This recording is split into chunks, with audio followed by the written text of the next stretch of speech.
Hello and welcome back to the Money Mindset Hub podcast. I'm your host, Carla Townsend, and I'm a money mindset and success coach for purpose-driven entrepreneurs who are ready to become rich and resilient.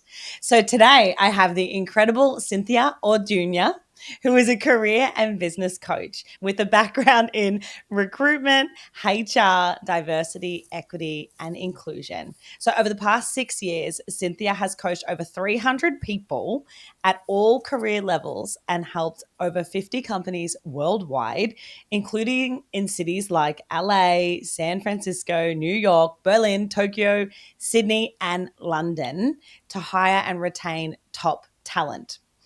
So Cynthia's mission is to empower people to own their unique story and believe there are no boundaries on what they can achieve or who they can become. Her work has been featured in publications like Business Insider, Lattice, The Zoe Report, and Balance Careers. Welcome, Cynthia. Thank you. I'm so excited to be here. I am so excited to have you here. And just so everyone understands the connection here, we actually worked together a few years ago. So this has come full circle.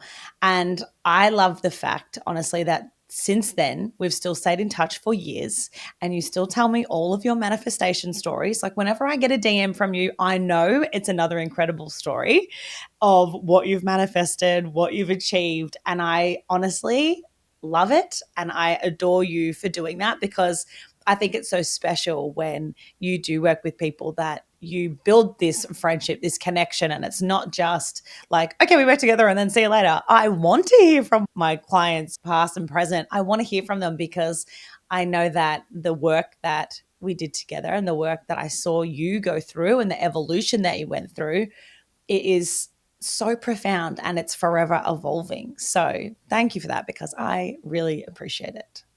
I know, I feel like it's been so special having had a relationship for these past few years. I think it was 2022 Yeah, when we first started working together, and here we are I 3 years know. later and still connecting. And I haven't, and I've been, in a few of your programs, but also just staying connected whenever anything exciting happens or money comes in. I'm still like, I need to tell Carla like what's going on because she's been there from the beginning. There's a huge evolution that has been there. So that's why I think when it comes to certain coaches, there are specific messages that I still want to send them, right? Because they have been there through different parts of my life and seen me at different journeys. So if anyone doesn't keep in touch with their coaches, I highly suggest sending them Oh, updates. 100%. I still do. I just think it's remarkable because you build this connection, like you find them and you know that, okay, they're the one. We've got to work together. And then you're proven right because you end up having this beautiful connection and it's something that just lives on forever. And I love that. I think it's really special. And 100%, I agree. Please reach out to your previous coaches and make sure that you keep them up to date because I love it and I know that they would love it too. And I'm sure you do from your clients as well. Yeah, I So absolutely do. let's dive in to you. And first of all, give us a little bit more of an introduction to you into how you got into career coaching in the first place. How did you find your purpose? I would say it's definitely finding your purpose is a journey. And I always say that, your purpose, your mission in terms of your career and the impact that you want to make is constantly evolving. So, what your purpose is right now may not be what your purpose is in a year, in 5 years, in 10 years. It's not set in stone for the rest of your life. It's just dependent on the impact that you want to make right now. How do you want to change your part of the world, right? Your little mini part of the world. And so for me, I started out in art and I was a little bit more of like a digital artist. And so I started coaching artists.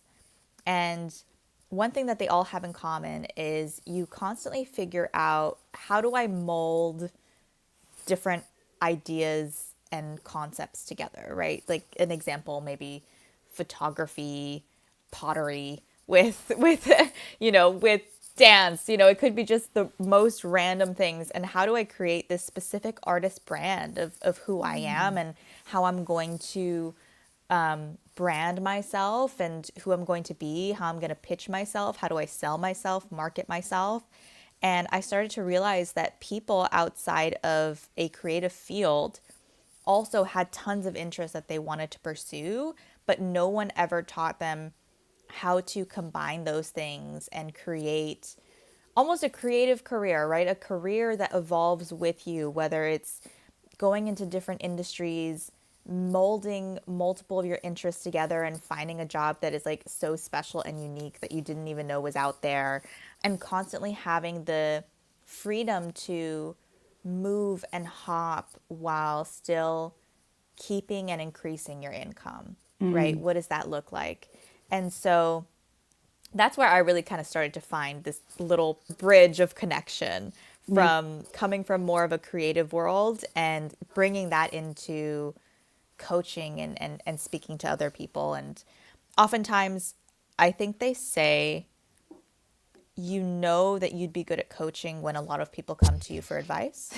And so, I think it all kind of, for everyone, I think it all starts that way in some way.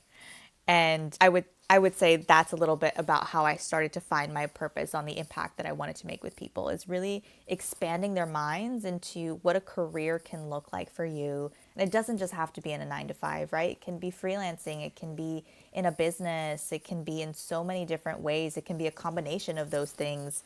It can be hopping back and forth from those things. Like I have tons of clients that go from freelance to 9 to 5, 9 to 5 to freelance, both at the same time. Like there's so many variations, and we often feel stuck and stagnant in choosing one thing and staying in that path. And so for me, it's really about helping people have the skills and know how to move around when they feel like it's time for them to evolve. I love that. And I also vividly remember you talking about the multi-passionate entrepreneur, and they're your person, because you're right in the sense that you can blend the things that you love to do together.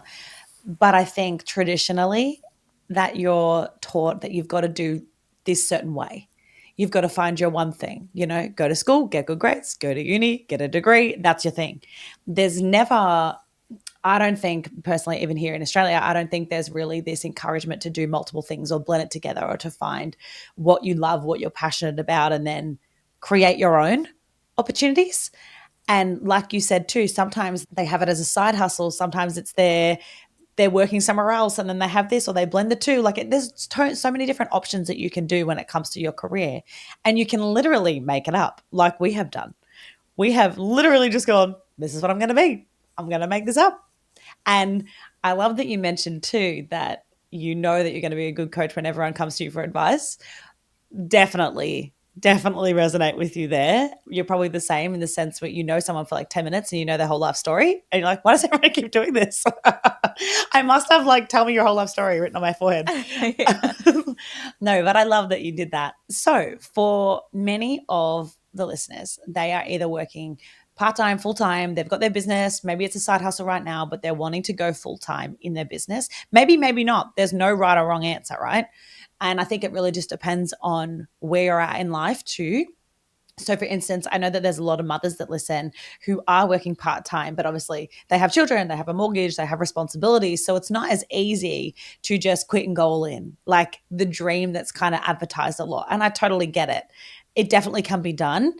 But I do think that having financial backing to then be able to go all in your business and know exactly what the numbers should look like so that you can feel calm when you're ready to go in is so important, because you and I both know when there's this needy energy around needing the money, needing the sales, needing the cash to flow in, it builds this restriction within your body, and that definitely affects the energy that you're putting out and how much abundance you're actually going to receive. So from your point of view, what's your advice to someone who is, say, working part-time? They are wanting to go all in, but at the moment they're just kind of stuck and they need to know what to do about being able to enhance the opportunities that they have at their current job. Like, how do they ask for a raise? Many won't. Many women in particular will not ask for a raise. Their business is their side hustle. Like, that's their passion. That's their baby that they're growing. But they also want to be able to leverage the opportunities that they've got at their current career job in order to build that, let's say, FU fund so they can go all in. Yeah. Gotcha. Well, I do love a part-time job more than a full-time job, to be honest with you. But I think when it comes to really building a financial backing, one, you have to think about what is your dream part-time job, right? It doesn't have to be your dream job if you're not working full-time, but what does that dream part-time job look like to you? And maybe that's not the part-time job that you're in, right? Maybe that does mean that you have to go into a different position with another company in order to get into a better place, both career-wise and financially. So it's about really understanding from a lifestyle, what is it that you need from this job, right? So if you are a mom, if you are someone that has other responsibilities, is it flexibility that you need? And then when you're thinking about that flexibility, what kind of flexibility is it? So is it the ability to work remote? Is it the ability to be hybrid? Is it the ability to work the hours that you want to work, the ability to travel and work? What are the benefits in those ways? And then what are the additional benefits that this job is giving you? This is before we even get into the financials. What are the things that you need in your lifestyle that this job must offer, right? And this is, again, before we even start thinking about what the job does and how much the job offers. So there are a lot of different benefits I know that full-time positions give you. Part-time positions I'm not as familiar with, but typically with clients, it would just depend on us putting together what that life looks like and then, kind of setting out, okay, let's go look up and find them. Because sometimes you don't even know that they're available. You don't even know that they're there. You don't know what they're called, but they are out there. And so the second part that I have people do is once you have the life and the benefits that you want from this role, you want to understand what it is that you want to do in this position. So, one benefit, for example, could be maybe the flexibility of time. So are you someone that can be on calls, or do you need something where you can work on things, but it's very async? For example, writing is something that you can do without having to talk to anyone. Versus, is it a customer-oriented type position? Do you like to talk to people? Do you want to be in the energy of other people? How much can you handle when it comes to those types of things? So you want to understand also what the job itself, what kind of job do you want? What's going to be exciting for you? What's not going to be too much to take up your time and energy, but enough that it's going to be nice to do, right? Yet when you go in. Yeah, no, definitely not. It doesn't matter what they're paying, but if you hate it, like it's sucking the life force energy out of you, isn't it? Exactly. So essentially what I have people do is create their own job description. You created the job and then you create the requirements and the benefits of what it is. And we set out and we look for who matches this job description. Right. Instead of saying, do I fit into these constant jobs I'm looking at on LinkedIn, right? It's saying, do these fit my requirements? And is this going to be suitable for my lifestyle? Yeah. And so I kind of switch around the way that we're thinking about this process because we're constantly putting the job and the career first. And I always say, build a career around your life. Don't build your life around your career. I love that. Yeah. Your life comes first. Yeah. And so we think about, okay, what is the life you want? What do you want to manifest? What do you want to do? Okay, if it supports your business, those are the things that you're looking for when you're looking into this new position. And so it's really about you being very specific on your qualifications for what you want and before going to search for it, instead of just allowing things to come and accepting them. Yeah, and potentially settling for something that's less than what you really want. So, okay, Sin, so let's say we've got the job now. We've designed our life. We've found a job that then matches it. And then we're like, okay, the money's not that great. However, you get all the benefits. What would you say to someone who's at that point where they've got the job, they really enjoy it, it's really good, it suits their life, but they just need to earn a bit more.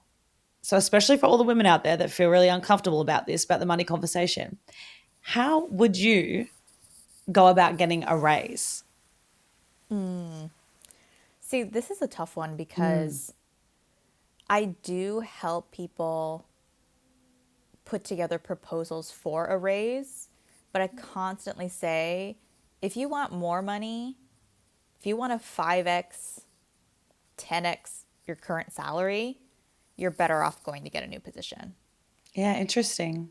because they are going to pay you more as a new person coming in. You're able to go from, for example, $75,000 a year to $150,000 a year by switching companies. But you're not able to get that same in a raise. No company's going to go from 75 to 150 in that level. So if you want to leap in your financial status, it's always most likely going to happen in a job jump. It's not that you can't ask for a raise. I think you absolutely can.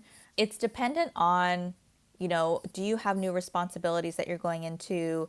Is there a new position popping up that's higher up that you would like to transition into?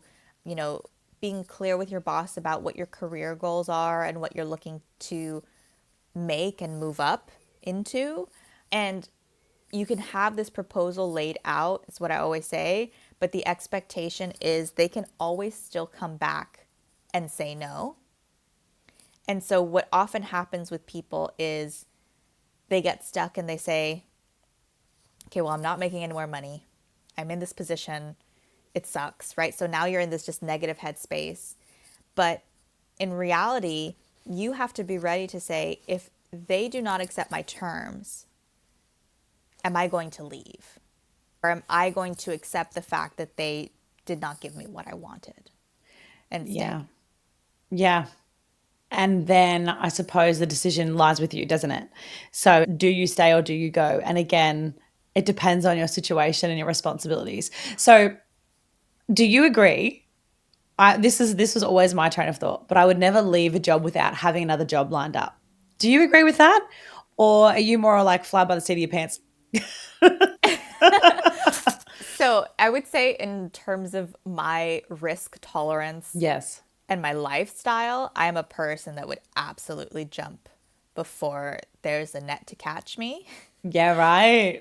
Okay. All right. However, that's not to say that I recommend that for every client. That's not Yeah. something that works for every single person. It really is dependent on your situation. Mm, And I think sometimes you're more scared of the unknown than you, and your financial situation can sometimes, this is not for everyone, but sometimes it's better than you think it is. yes, for sure. What just popped into my mind was I honestly think this comes back to your money archetype because it will highlight for you exactly what is important and your risk tolerance and the way that you make decisions. So it's really interesting because me, accumulator, no way am I jumping without a net. And I need to know exactly how many dollars and cents are there ready to go. Yeah. That's what I did when I decided, okay, we're going to go full time in this. But for you, it's very different. Remind me, Sin, what was your top archetype? Was it I think it Maverick? was a maverick because Was it the way Maverick? that you're speaking, like, no, I'm gonna just jump. I don't need the net to catch me. I'm like maverick for Yeah. sure because they typically do. They're not worried about a risk. So that yeah, that makes total sense when you were saying that. So again, I suppose it just depends. So if anyone hasn't done that quiz, you can do that quiz and you'll find out. And that'll probably really help you when it comes to being able to make decisions, especially the big decisions in your life and what you need to feel supported and maybe what you don't need. Yes, yes. Well, I did have an example. I have a client who, she's a mom Okay. and she was working full time. She's not very happy in this job. And it was getting to a point where it was affecting her emotional health so much. And they're having all these layoffs, people are going off, and she's like, at this point, praying for a layoff so that she can get the benefits of the severance checks, the unemployment benefits, right? And have some money coming in the meantime. But it really got to a point where we had an honest conversation about what it looks like to jump ship without necessarily having that next opportunity available for her. And at first, there was a lot of resistance to this in terms of the money, but she eventually sat with it a little bit more and she spoke to her husband about it. And she set a date for, I believe it was either end of January or end of February, that if something didn't come up, this is still her end date, right? Of just leaving this emotional turmoil behind and taking away that negative energy. And I think this is where I give the example of sometimes people's financial situations are better than they think. And they're things that can be easily worked out, especially if you have, a spouse, a partner, someone that can support you, someone that can work with you to figure things out. Utilize that, right, to your benefit. Like, they're there to support you. They love you. They want you to be happy. They want you to move forward in your career. And so although this is not the situation for everyone, sometimes that initial resistance is really the risk averse, the fear, the limiting beliefs of not wanting to jump because I'm just so scared without having this practical, logical thing lined up for me, waiting, right? Sometimes that's just what it is. It's the fear. So it just depends. But regardless, I will make money plans with every client just to make sure that they feel comfortable and safe and ready to move forward. Yeah. And at the end of the day, you want to be able to feel that safety, that neutrality to be able to make moves rather than making an emotional decision that you potentially have regrets for. Because we don't need that. No one needs regrets in life. But yeah, you're right in the sense it is different depending on the client, the situation, the backing, the support that they might actually have that maybe they don't even realize that they have. So yeah, that's really interesting, but it's really cool to hear as well. And I think that it'd be really good for anyone who is listening, who is also a mother that's considering jumping ship, but not really sure. Maybe go and do your numbers. Maybe go and have a look. Maybe go and have a chat to your significant other if that's an option, to see what can we do about this? Because I think too, when you have such emotional turmoil, like you said that your client had, that is going to affect every part of her life. That is going to affect her relationship with her husband. It's going to affect the relationship with her children. It's going to affect everything because if you are full of this negative energy, this stress, then you can't give from an overflowing cup, right? Because your cup's not even full. Like you're barely surviving here. You're kind of drowning. So how are you supposed to give everyone else the best of you? So I like that you said that. I think it's a really good lesson, regardless of the situation that you're in, a really good lesson just for everyone to sit with and go, where am I at right now? Like, am I actually able to give from an overflowing cup, or am I really depleted and I need to actually make some decisions? I always call them energy leaks. And I know we spoke about this many years ago, and it's definitely in Rich and Resilient that you've done. If there's anything that is leaking your energy, it's going to impact other parts of your life too. So whether it is your job, and that's the thing that's energy leaking for you, it's going to have this flow on effect and domino into other parts of your life that you're not consciously aware of until you cut that energy leak and you notice other parts start to get better. Yes. And it's going to limit your ability to make money. Yeah. And what I always say as well is when you have these leaks, as you call them, right? You have this negative energy that's surrounding you. Once you get rid of that, you're opening up space for opportunities to come into you. You're opening up space for abundance to come, for money to flow in, for different things to fill your life. But you don't have that space when you're constantly bombarded with not only like your mental, your physical, your spiritual health that's being affected by this, but also all of the time that it's taking up for you. Because even if this is a part-time job, doesn't matter whether it's part-time or full-time, if it's causing you this much turmoil, then it's taking up way more time than it needs to in your life, right? And so sometimes it is necessary to cut that off in order for more opportunities to come, right? Maybe you leave the job, you get another job a week later, just like that. But it only happened because you had that space, right? Because doing it on top of the job is also very emotionally draining and exhausting. Because you're adding the job search and all of that work on top of what you're already doing, on top of your responsibilities of life, right? It's just adding another role to you. So yeah, I feel like I normally don't give such like risk advice on podcasts or even personally. Hey, but that's just the energy we're going with at the moment. That's the energy that we're in right now. I normally don't. I stay away from giving people, too much like let's jump now unless it's really something that I see in each client. But yeah, I just think it's important to speak to the other side of things, right? Because oftentimes we're always going to go practical. We're always going to hear logical advice. We're always going to hear about how to, save up a certain amount of money, invest a certain amount of money, wait until you have XYZ before you jump into your business, and wish life was a little bit more black and white that way, but it's really not. And so sometimes you have to go with the woo in order to manifest something much better. 100%. You do. We love the woo. We do. love the woo. We love the woo. Blended with like a little bit of logical, analytical, do the numbers. Okay, cool. I feel safe. And then let's jump. Yeah, I love that.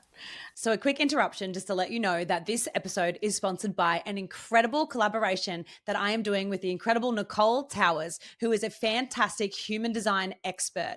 And we have created a program called Money Moves, the sequence to six figures. So this collaboration has been in the making for quite some time. And now it just feels like it is divinely aligned to bring it together and put it out into the world to help as many women as possible. So this is where we're going to blend the power of human design with wealth energetics and business mastery. So for those of you who are early stage entrepreneurs who are feeling stuck in the cycle of free downloads and cookie cutter strategies, this is your invitation to transformation, because the exhaustion of just trying everything without seeing the results that you really desire stops here. What makes this program really unique is the fact that you're not just getting one mentor, but two projectors who understand the depth of what it takes to really build a sustainable, aligned business. Nicole and I are both mothers, and we both bring our unique geniuses to this program. So Nicole's going to help guide you through your human design as your business compass, while I am going to help you unlock those deeper money blocks and step into your CEO mindset. So over 12 transformative weeks, we'll take you from feeling overwhelmed and scattered to becoming a confident, empowered CEO who trusts herself and her business decisions. You're going to learn how to create magnetic offers, build automated systems that work while you rest, and develop a wealth mindset that attracts so much abundance. The beauty of having two projected coaches is the fact that we just naturally go really, really deep. We're both very passionate about creating lasting transformation, not just quick fixes and not just following someone else's method, when we know that the key to success lies within you and your own unique way of doing things. So our combined expertise creates a powerful container for your growth, supporting you with both strategy and energetic alignment.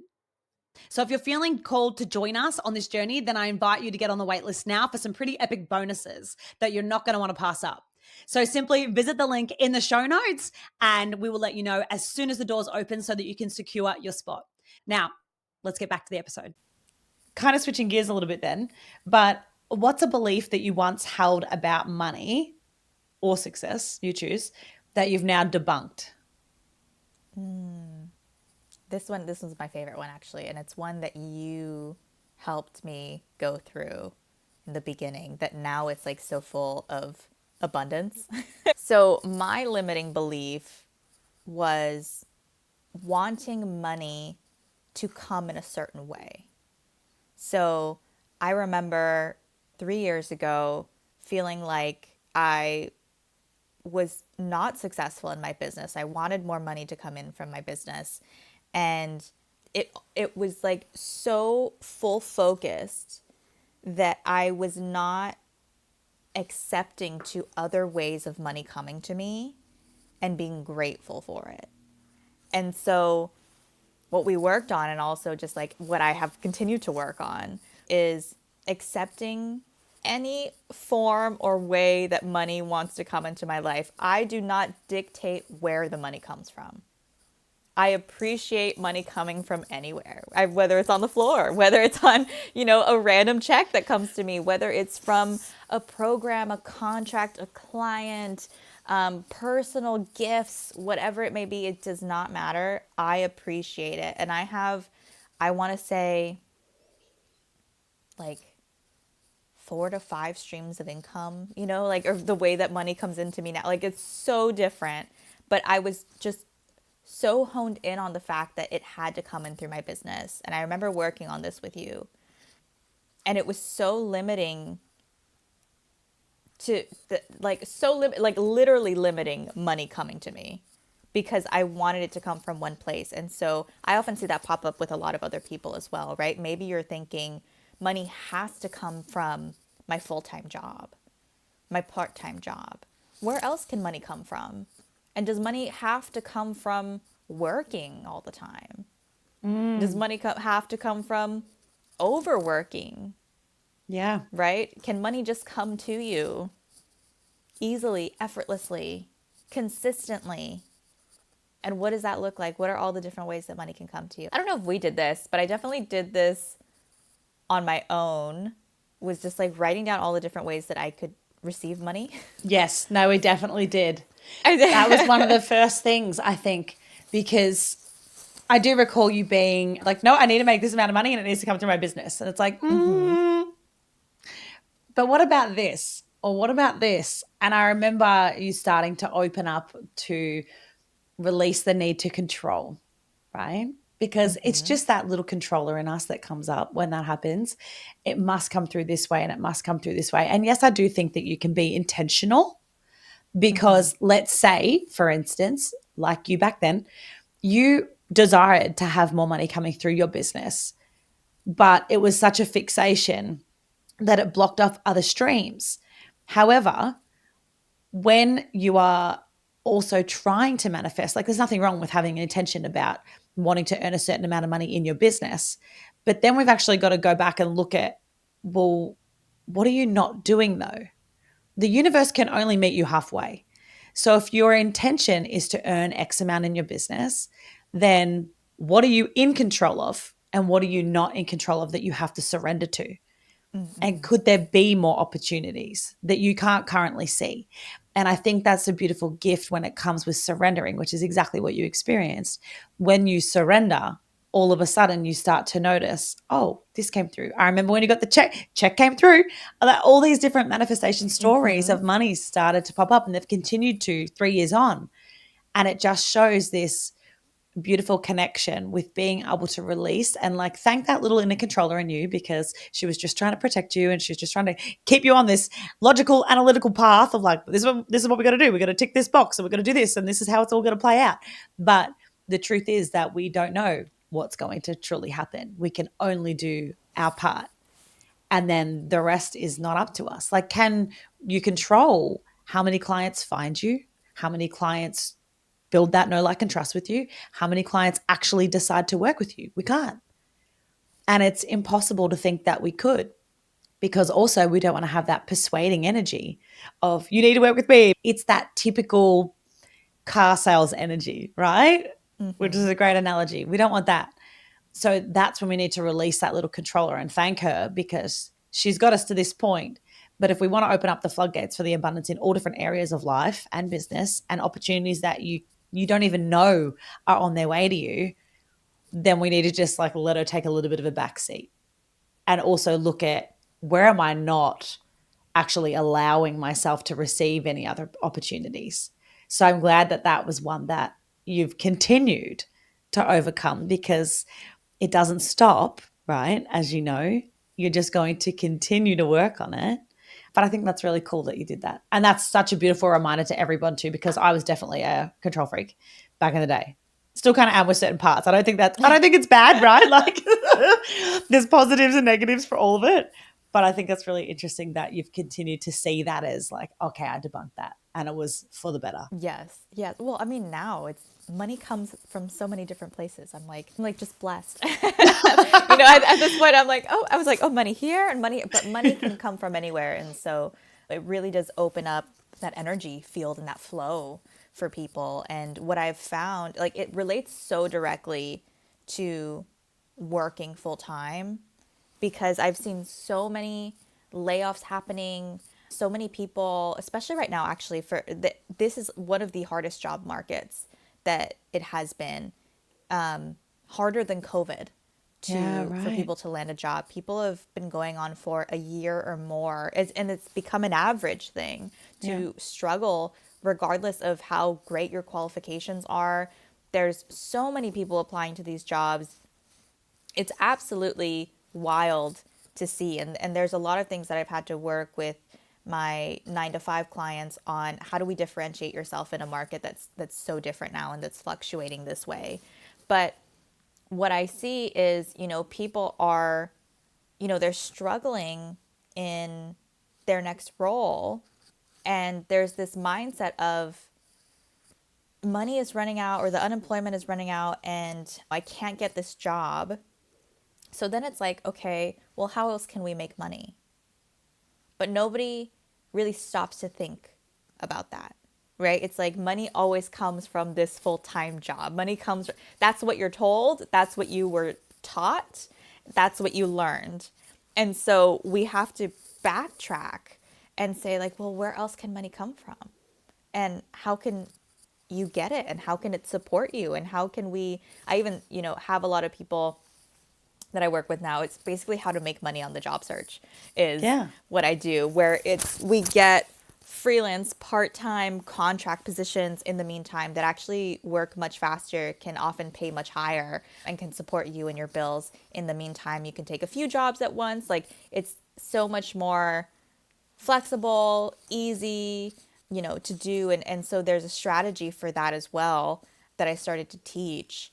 But I see that very often in clients, especially that have only ever worked in corporate, only think of money being given from a job. Yeah, it's such a conditioning process, isn't it? And there are so many different ways. God, I remember during even that COVID time, my husband didn't work for 5.5 months and we just had our third baby. And he's not the sort of person just like sit around and do nothing. He works in construction. He's like, what am I going to do with my time? Like, thank God we still had lots of savings and things like it. We weren't stressed and worried. But at the same time, he's like, I'm just going to get some wood heaters and I'll do them up and I'll flip them. It was in the heart of winter. They went off. I could not believe how much he was flipping them. Like, this guy could sell ice to Eskimos. That's what his mother always said. Like, literally. So when you're resourceful enough, there is always a way. It's like that cliche saying, when there's a will, there's a way. And 100% there is always a way to make money. I mean, even the simple act of decluttering your house and finding all these lost treasures that you no longer need, that someone else might value, sell it. There's some money. That could be the very difference to alleviate some stress like that week or whatever it might be. But there are so many different ways. You just got to think about outside the box. And I think to be around people who will support you to think outside the box, because it is so hard when you come from, say, a corporate job in particular. And I know that that's the way I was conditioned too. It was just like, oh, well, I guess I'll just find another job. And then it got to the point it was like, no, because I think too, when you've been made redundant before, and many people listening might have been made redundant before, both my husband and I have both been made redundant. I was like 8 weeks pregnant with my first child. So I think once you go through something like that, that is also such a key lesson in itself, as much as it's hard at the time, but it's a key lesson in itself to go, you've got to look out for you. And unfortunately, in a lot of industries, you are just a number and you're replaceable. And I think that's what actually drives a lot of entrepreneurs to start their businesses and to start their own things. Or even if you are working, to start a side hustle to bring in more money, because you truly are in control of how much you can earn. And just get around those people. Get around those people and start looking, what are other people doing? How are they making money? Would that interest me? Would that be exciting to me? Yeah, there's so many different ways. So I love that you said that, because it does seem to be pretty tough for a lot of people at the moment. And I think that we've got to start thinking outside the box a little bit. So get out of the box that we've taught to stay in and start thinking about it different. How do you measure success in your career and life? I would say success is probably my time and moments of joy. So, I think that there is, what's the term for it? I forgot. Are you not time abundant, but time, do you know what I'm going for? Is it kind of along the lines of you get to choose how you spend your time? It is it's basically how much time you have. Yeah. Right. And so you don't want to be time constrained, essentially, right? You don't want to have created a life where you're constantly back to back in meetings and errands and things to do, right? That you don't have time to live, to enjoy, to take care of yourself.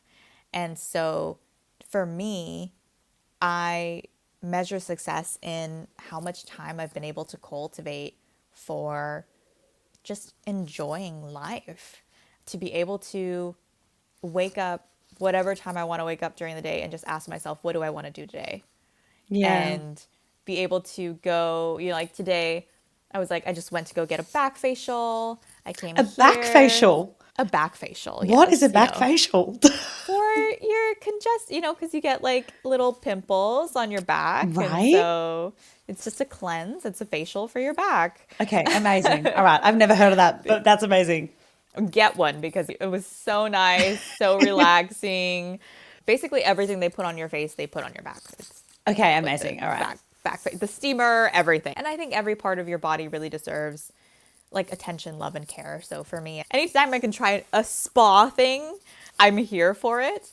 But yeah, anyways, doing things like that, going to, private training sessions at the gym, going to just like ordering food here, like just the abundance of being able to go where I want, experience what people would say are, like luxurious spa type things.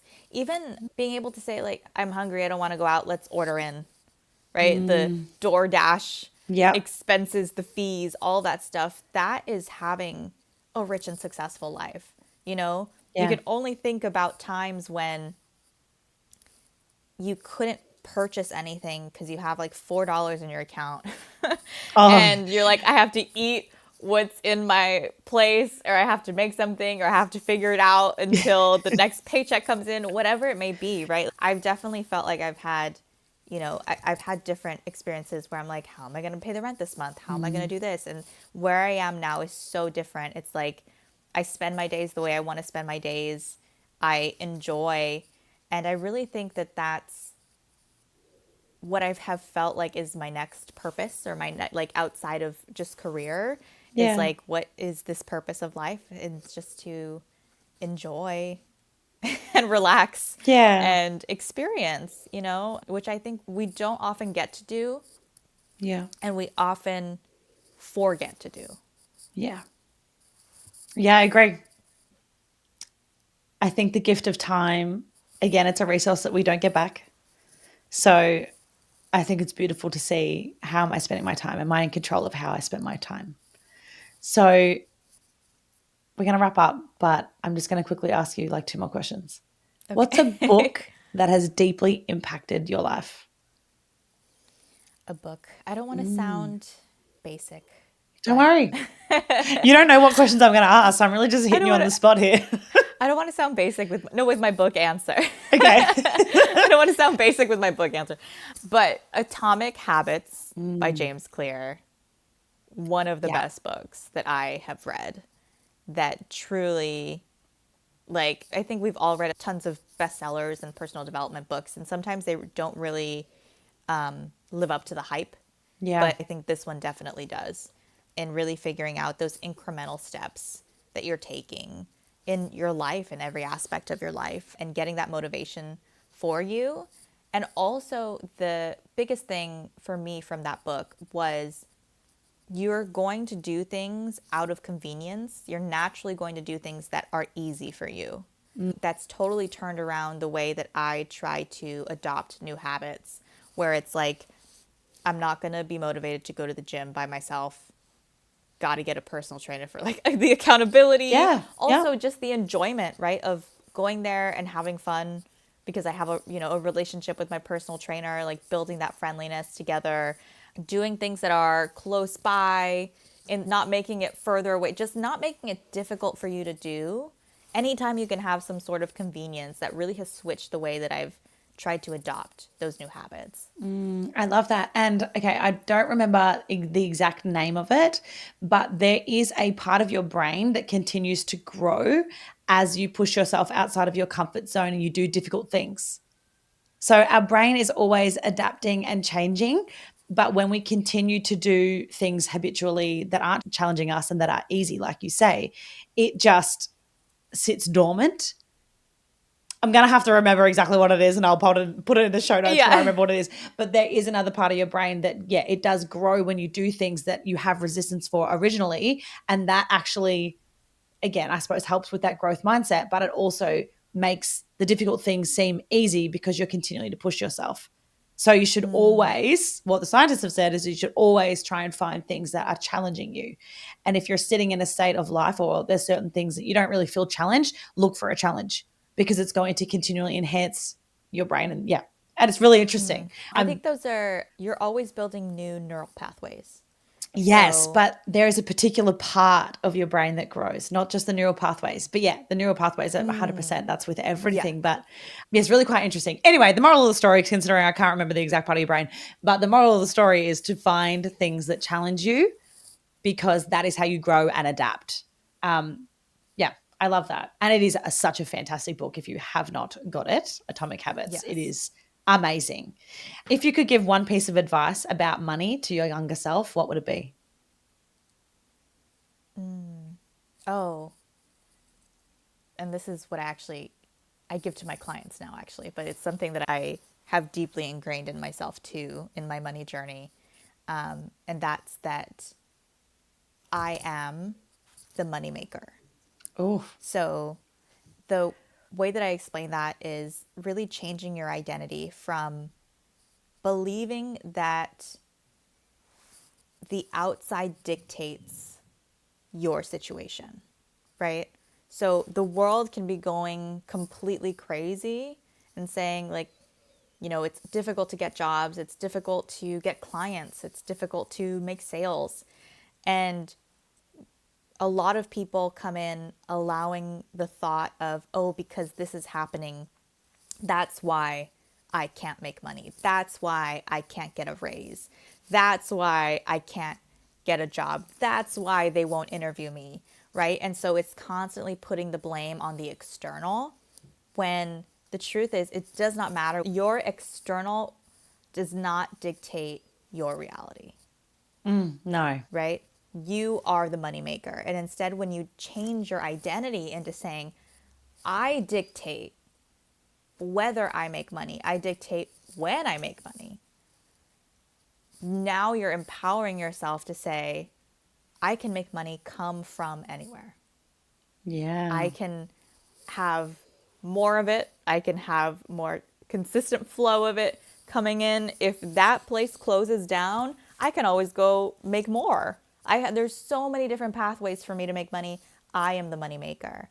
And I think that's something that our younger self needs to know. Especially 100%. If you come from a place when your parents ruled and they didn't have a lot of money and they put you through all this childhood trauma, financial trauma, other trauma, life traumas. You need to know that you are in control of the money. You are the money maker, right? And really, I think healing those childhood that are there from making you believe otherwise because of, the ways that you may have been raised by people who didn't know, right? Like they were not aware of all of these types of things, but just understanding that you sit in the power seat. You're in the driver's seat. Everyone listening right now, repeat that to yourself. I am the moneymaker. I love it. And also on that note, thank you so much for joining me. And everyone who wants to connect with the beautiful Cynthia and get support on finding their dream career, all of her links are going to be in the show notes, and her course, Your Story is Your Superpower, is also there as well. But thank you so much for coming on, reconnecting, and sharing some incredible wisdom with us. I've loved it. Thank you for having me. I love talking to you. Anytime you want me to come and join, I'm here. Thank you so much for tuning into today's episode. I really hope that you enjoyed it, and be sure to subscribe so that you don't miss any of the incredible future episodes and guests that we have coming up for you.